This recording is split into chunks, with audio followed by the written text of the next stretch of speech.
Okay, mga ka-trigger, itong muli ang inyong Pinoy Firearms Instructor na gunsmith din naman. Palagi ko sinasabi na huwag ninyo akong hanapin sa Pilipinas sapagkat ako ay 20 years na nagtatrabaho dito sa Mayadin Shooting Range, Kuwait. Yan, bilang isang firearms instructor gunsmith at ngayon ay consultant na. Okay, kaya huwag na ninyo akong hanapin. Kung kayo ay may problema, magtanong na lang kayo sa akin at sasagutin natin sa pamamagitan ng YouTube. Sagutin natin yan sa abot ng ating maliit na kaalaman. Okay, at bago ako bumati sa inyo ay gusto ko lang munang basahin ang problema at katanungan ni Henry Faurelio. Okay, ang sabi niya, ang tanong ko sir, may isang butas sa lagayan ng bala na hindi align sa barrel. Ano po ang dapat kong gawin? Salamat sa sagot. I'm sure paltik ito. Okay, problema ito ng mga paltik. So, pahinga muna tayo sa mga 1911. Punta muna tayo sa mga revolver. So, bago natin sagutin si Henry Paurelio, ay binabati ko muna kayo ng isang mapagpalang araw, lalo tigit sa ating mga OFW sa mampanikay ng mundo. Mag-ingat po tayo at dalangin ko ay iligtas tayo sa mga aksidente at kapahamakan. Ingatan po natin ating mga sarili at ang ating kalusugan. At gusto ko lang magpasalamat sa lahat ng mga subscriber ko, lalo to sa mga manonood ng aking mga videos na hindi nag-skip ng ads. Tayo po ay isang charity vlogger na may 6 na estudyante na tinutulungan na mga single parent ang magulang. Kaya nga po meron tayo dito nga GCash number. Kung sinong may gustong tumulong sa inyo ay walang sawa ko kayong pasasalamatan. Okay, kaya nga ako ay nagpapasalamat kay Alfredo Isidro at doon sa nagpakilalang Ordo Sipay na nagpadala sa ating GCash. Yan po ang aking anak na tesorera ko. At doon sa nagpadala pa na hindi nagpakilala, please magpakilala kayo para mapasalamatan ko kayo. Every vlog ko, pasalamatan ko kayo. Ngayon din kay Architect Arnel Salvador na naging kaibigan ko dito sa Kuwait. Nag-abot siya ng personal na tulong sa atin. Magagamit po natin yan sa susunod na election. Election. Susunod na, hindi po ako kakandidato. Sa susunod na pasukan. Bibili natin ng mga school supplies ng ating mga estudyante. Ako po ay wala nang pinapag-aral na anak. Nakapag-graduate na pa ako ng aking 4 na anak. At sapat yung aking kinikita dito sa aming kumpanya. Kaya tayo naman ay tumutulong sa iba. Ayan. At shout out do sa aking mga napagtapos na. Balita ko ay may reunion kayo sa atin sa Pinamalayan. Pasisya na, wala dyan ang inyong Daddy Buboy. Okay, at dalangin ko ay umunlad pa kayo. Nag-uwian daw yung mga nasa Dubai at nasa Saudi. Yan po yung ating mga pinag-aral na mga professional na mga nakapag-abroad na. Okay, hindi ko na babanggit yung mga pangalan niyo. Marami-rami rin kayo eh. Saka nasa ibang vlog naman. Ayan, at sasagutin na natin yung ating katanungan ngayon. Ang tanong, may isang butas na lagayan ng bala, hindi align sa barrel. Okay, ito. Ang tinutukoy niya ay itong cylinder. Okay, hindi naman ito mapanganib. Wala na, tinanggalan ko ito ng barrel. Pang demo lang natin ito. Okay, yung isang cylinder, pagka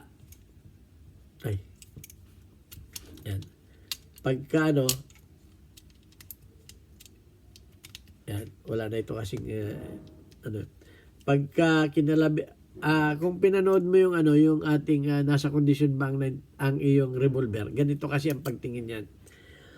Pag kinalabit mo, pag kinalabit mo ganyan, hindi tapat sa bala, hindi tumapat yung natural, hindi puputok, hindi tatamaan yung primer niyan. Pero delikado yan, pag pumutok, makakameron dito ng tracing bullet. May lalabas dito ng mga fragment, so delikado kung pumutok yan.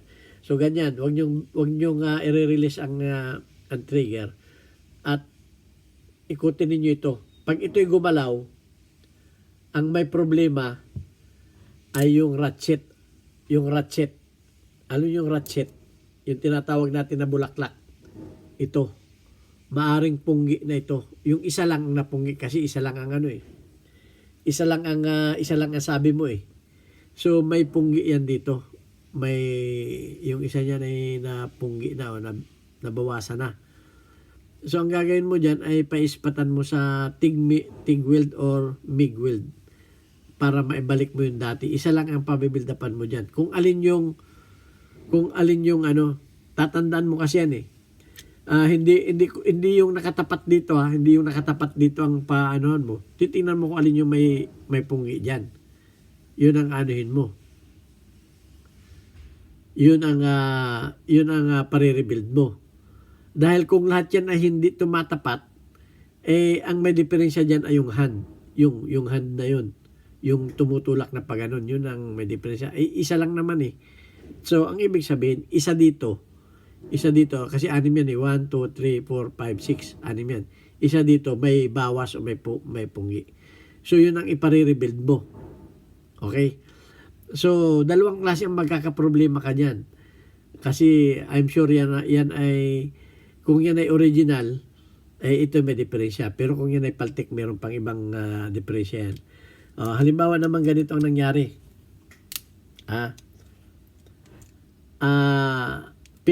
Kinalabit mo. Yan, kinalabit mo. Huwag mo i-release. Hindi umikot yan ha. Hindi umikot. Nakapermis. At sala sa ano. Sala sa, hindi, yung sinasabi mo hindi naka-align. Ang may diferensya dyan ay itong cylinder mo. Kung napapansin mo itong ano niya, may mga ganyan yan no. Yan yung tinatamaan ng cylinder stop na yan yung timing. Okay? So yung hindi tumatapat na yon, tingnan mo yung nasa baba na yon. Yung nasa baba na yon kasi may umaano yan ha. Yung nagpipigil dyan nando sa baba na yon. Kung alin yung hindi nakatapat, tingnan mo yung ilalim. Yung ilalim nun. Yung ilalim nun, ibig sabihin, sala sa timing ito.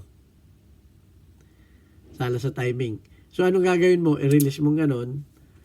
At, ilagay mo, ibalik mo, at itama mo ito sa ano. Kumuha ka ng lapis. Yan, lapis ha. Lapis na eksakto do sa ano, yung o ballpen eksakto do sa butas at eksakto do sa barrel. At suotan mo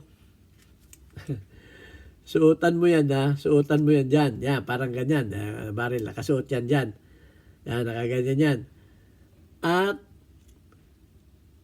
mamarkahan mo yung tapat na yun. Mamarkahan mo, titingnan mo kung bandang kaliwa, bandang kanan. So anong gagawin mo? Yung ganito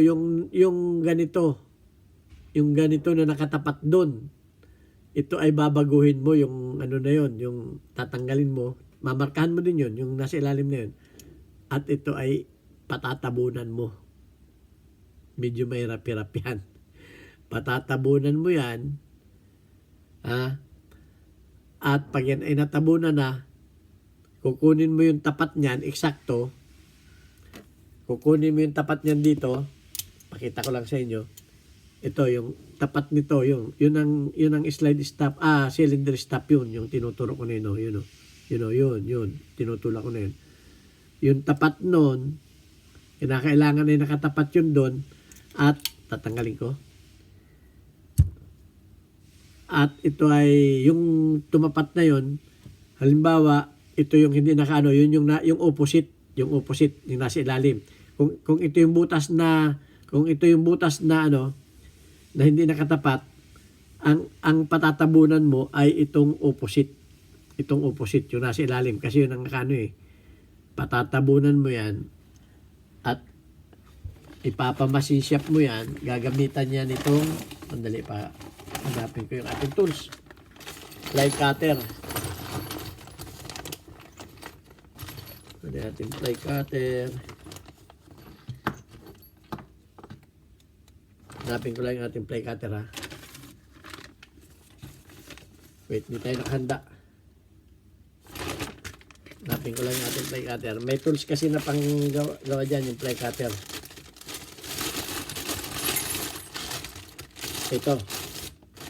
Ito yung fly cutter. Yan yung magkakanal dyan. Kakanalan yan ng ano, sa machine shop. wala kang mga yung machine shop. Wala kang ngayong machine shop. Kung ikaw naman ay matyaga, kukuha ka ng ng mga putol na talim ng pwede na rin yung mga ganito, pwede yan, pero at kung talagang wala kang magawa, ay maghasa ka ng maliit na talim ng barina na putol. Gawin mong pait. Ganun yun. Ganun ginagawa ng mga yung ibang mga danaw, ganun. Ganun ginagawa nun. So, yun ang gagawin mo. So,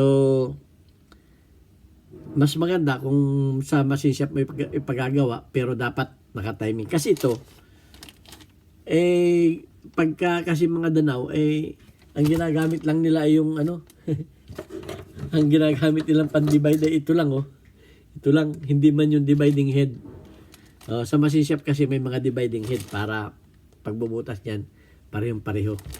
So, na yan, sa machine shop na subject na yan, di na natin sakop yan. So, ganun yan. At alam yan ng mga malalaking mga gunsmith shop. Yan ang mga, may mga ganyan ang mga gunsmith shop na malalaki. So, may mga pwede rin mga ganito, mga dream mill, pwede rin mga gamitan ng mga dream mill. Pero dapat may experience ka at dapat maingat ka. So medyo mahirap gawin 'yun. Mas madaling gawin ito. Okay, kasi ito pag na-rebuild mo 'yun, pwede ka lang kumuha ng dream mill.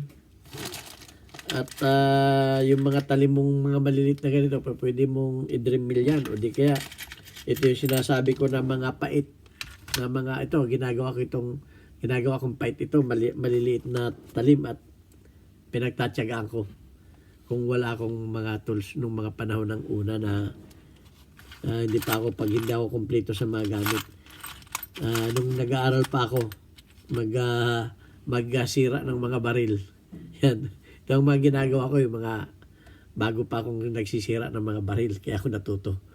Yung mga barila na ganito, hindi ko tinatapon, yung mga naputol, gagayin ko mga pait yan. Parang pang maliit na sinsil, para pang ganun yan. Pang ukit, pang ukab. Ganun talaga ang mga nag-aaral. So, yun lang ang masasagot ko sa iyo. At sana, doon sa mga may problemang ganito, delikadong gamitin, huwag ninyong gamitin, baka pumutok na hindi naka-align yan. Mangyari yan ganito, masisira yan ganyan, nabiak. Nasira.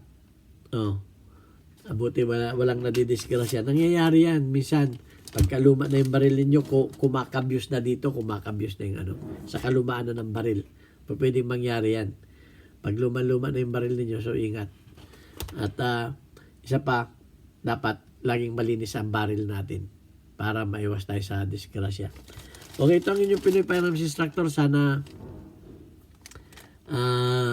may natutunan kayo sa akin. Sana nasagot ko ng maayos yung mga tanong ninyo. At maraming salamat do sa mga kay Farmer Boy na sabi ni Farmer Boy ay nagagawa niya yung mga baril niya sa pamamagitan ng pagtatanong niya sa akin. At gayon din kay Hansel Evangelista, shout out sa iyo, na yung mga kasama niya sa OGP, One Gun Pilipinas, at saka yung mga kasama niya mga shooter, isa na lang ang gumagawa ng mga baril. Parang ako nung una, ganyan ako nag-umpisa. Yung mga kasama ko shooter sa akin na nagpapagawa ng baril, hanggang sa akin natuto. So walang masama na kayo ay makatulong sa kapwa at nadadagdagan yung inyong experience, nadadagdagan yung inyong alam, at magiging successful din kayo. Hindi naman lahat ng tao ay ipinanganak ng marunong na. Lahat nag-aral, kahit ako, mahaba yung pinagdaanan ko bago ako narating ko itong aking kinaupuan na ito. Okay, maraming salamat sa inyo. Sana lahat tayo ay magtagumpay sa ating mga adikain sa buhay. Ito ang inyong Pinoy Firearms Instructor. Kung may katanungan kayo, huwag kayong mag-aktubiling magtanong at bibigyan natin ng pansin yan. At kung sa palagay ninyo hindi ko na tumbok o na sagot ng eksakto yung inyong mga tanong, mag-follow up question kayo. At natutuwa naman ako doon sa mga follow-up ninyo na nagawa ninyo inyong mga baril. Okay, maraming salamat. Hanggang sa muli. God bless us all.